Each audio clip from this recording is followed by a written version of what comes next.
والله العظيم والله العظيم والله العظيم الواحد حزين وهو بيتفرج على جوائز الكاف، وان النادي الاهلي مش بيتوج باحسن فريق في افريقيا.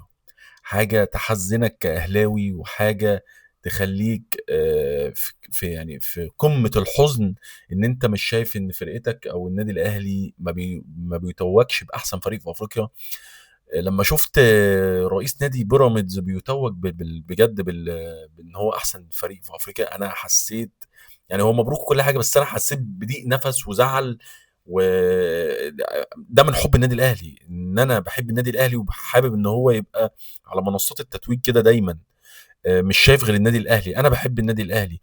بيراميدز بيتوج النهارده باحسن فريق في افريقيا، لعيبته بتتوج. حاسس بزعل وحاسس بجد والله، لو لعيبه النادي الاهلي بتتفرج على توزيع الجوائز كده، وبتشوف الجوائز كده وهي رايحه لانديه تانية، المفروض اللعيبه دي تنزل تاكل النجيله.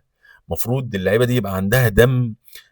ويشوفوا كده اللعيبه وانديه اخرى بتتوج بالجوائز كده، ومحتليه الجوائز زي نادي بيراميدز. معلش، انا زعلان، انا زعلان قوي والله العظيم، قاعد بتفرج وزعلان.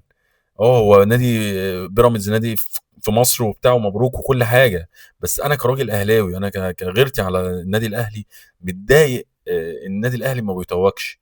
متضايق ان انا مش شايف النادي الاهلي على منصات التتويج. حاجه تضايقك كده انت كاهلاوي، بتتفرج وتشوف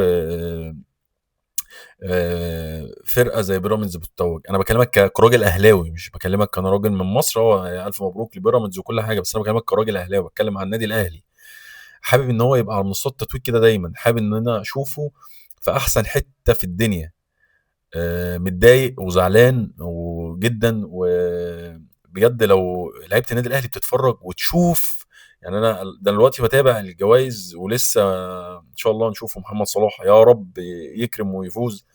بس متضايق كراجل اهلاوي. متضايق ان انا شايف فرقه زي النادي الاهلي بكل اللي هي فيه مش على منصات التتويج. واتمنى لعيبه النادي الاهلي تكون شايفه، ويعني بجد بقى تبدا تحقق وتنزل تاكل النجيله، عشان خاطر النادي الاهلي، عشان خاطر النادي الاهلي يبقى على منصات التتويج. ويا رب نشوف ان النادي الاهلي دايما في احسن حته.